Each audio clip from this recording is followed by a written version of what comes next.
Pour moi, la recherche, c'est avant tout aider les patients. Pour moi, c'est surtout la recherche de la vérité et le tout dans une équipe qui, pour moi, est le plus important. Je pense à engagement. Moi, je le vois plutôt comme une enquête, surmonter des problèmes. Se confronter à l'inconnu et d'essayer de le découvrir et de le décrypter. Tout ce qui peut être utile pour redonner de la mobilité aux patients. À persévérance. La route est longue et parsemée d'embûches.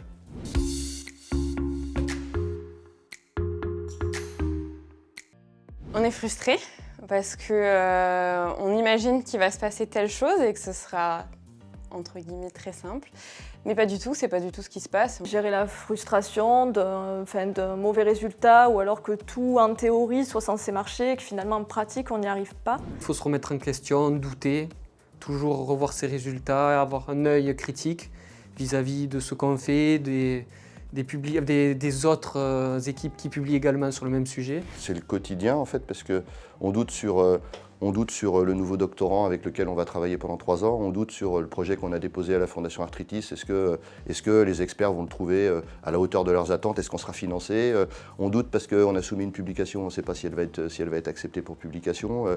Le doute, il est très très nécessaire en recherche, enfin en tout cas à mon sens. Je pense qu'un chercheur qui ne doute pas, c'est un chercheur qui va se tromper et qui va se tromper pendant parfois longtemps. Chercher, c'est une escalade, donc il y a des moments où on souhaite arriver au sommet, on est exalté quand on y arrive, mais il y a des passages difficiles et des moments de lassitude, de fatigue, et il faut être capable de résister.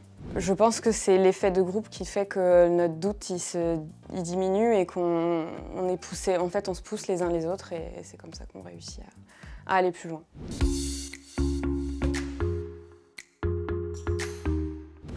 C'est indispensable. Indispensable. Il faut savoir imaginer en fait son projet de recherche.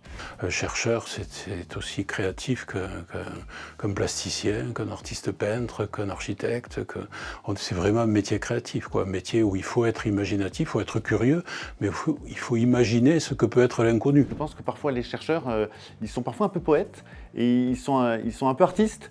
Et donc, ils vont chercher des idées inattendues. Pour après construire des expériences qui confrontent cette imagination à la réalité qui préexiste.